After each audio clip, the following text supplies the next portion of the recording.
So factoring is breaking up a number in its multiplication pieces. Basically, it's unmultiplying something. So if we start with an area, the area is 2x plus 6, we're going to unmultiply or break up the multiplication into its length and width pieces. Okay, and that's essentially what factoring is. We're finding out the length and width, and that's the kind of model that we're going to use when we talk about breaking up multiplication or factoring. So when we have this expression here, x squared plus 5x plus 6, basically we're starting with an area. Okay, so this is x squared, 6, and the 5x is a combination of these two. And we're trying to figure out what is the length and width of this shape, okay, of this rectangle. So if we find the common factor here, that is the common side length x. We find the common factor here, this is common side length of 3.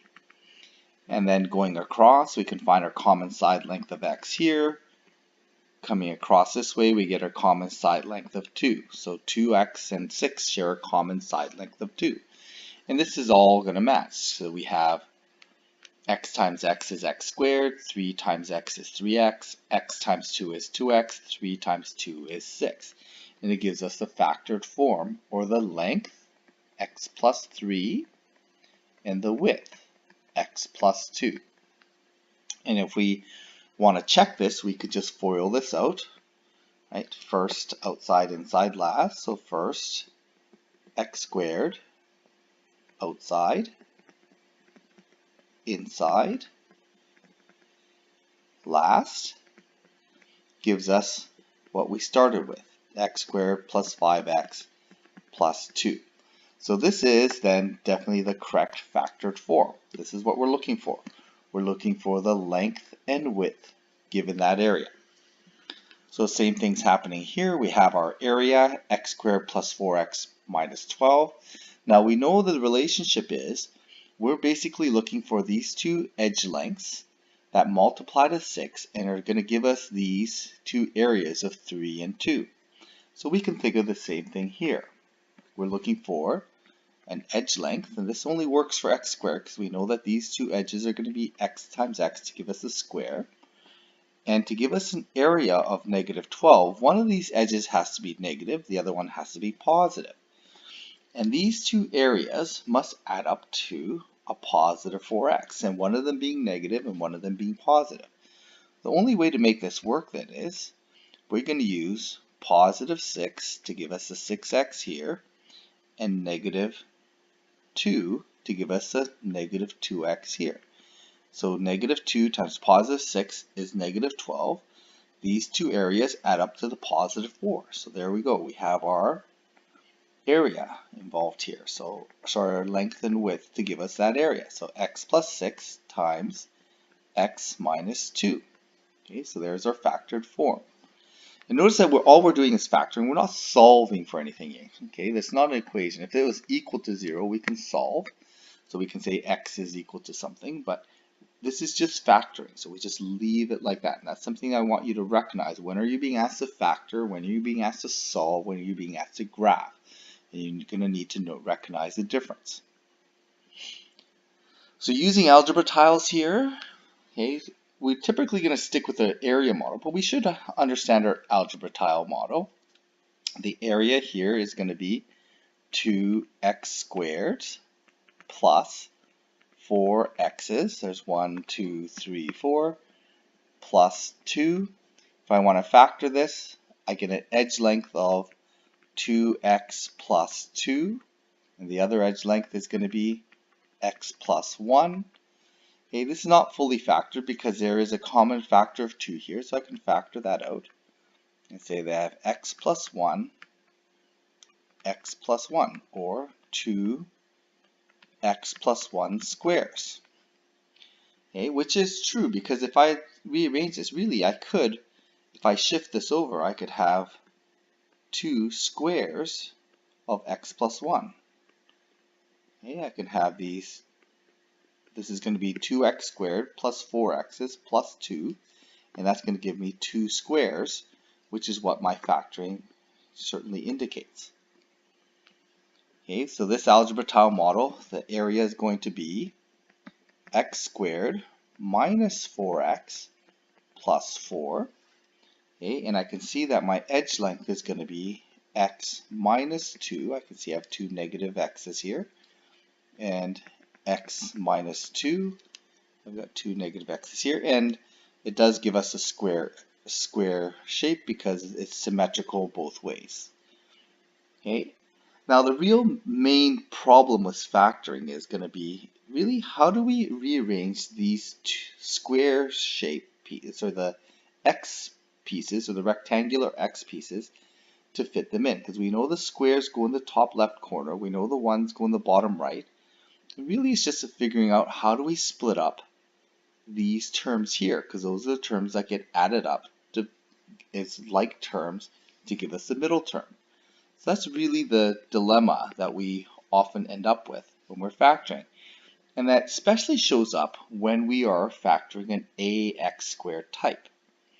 So when we're factoring an ax squared type, what we can do is we can kind of guess at this, because we do know that this has to be 2x squared. So we have to have 2x times x. And then we can guess at the factors of 3. Well, there's only one way we can do it, 3 times 1. If I do it like this, if I do plus 3 times 1, okay, I have a bit of a problem because I end up with x and 6x here. That's 7x, and that doesn't match my middle.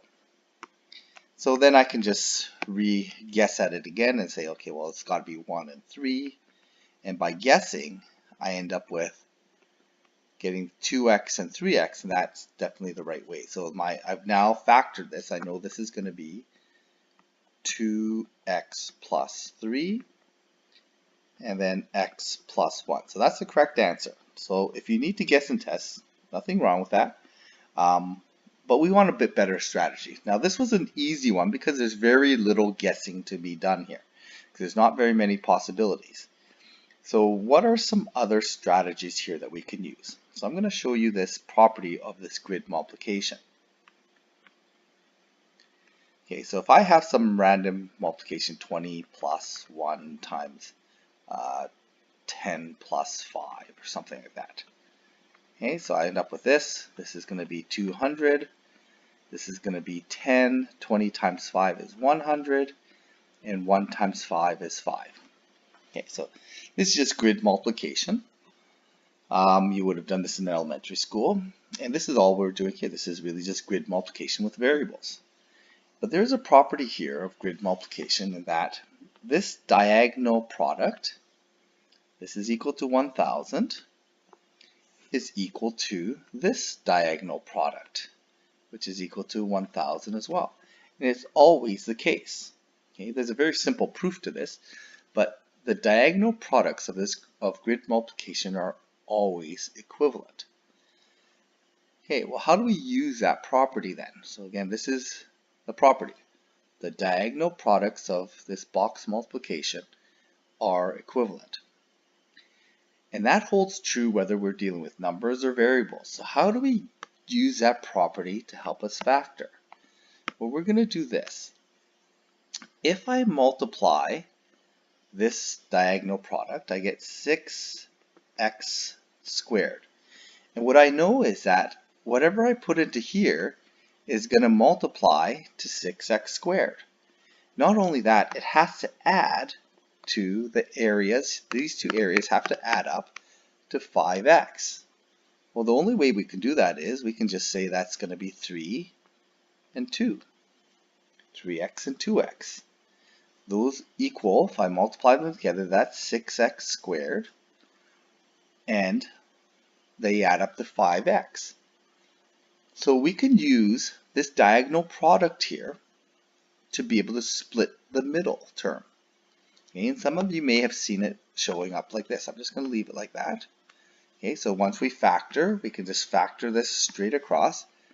Okay, this is the common factor here is x. The common factor here is 1. The common factor here is going to be 2x. The common factor here is going to be 3. So I end up with x plus 1 times 2x plus 3, which is correct. So some of you may have seen this diagonal product show up slightly differently, and some of you may have used this 2 times 3 equals 6. Okay, and really that's what we're doing. This 2 times 3 is the diagonal product. It's the same thing as happening here. We're just leaving out the x parts of it. And some of you use that 2 times 3 equals 6 to split up the middle term 5x into 2 and 5. Okay, and that's essentially the same thing, but this is a reason why we're able to do that. It's this property of this diagonal product of a box multiplication is equal to the other diagonal product, which allows us to split up this middle term. And that's the key to factoring these types.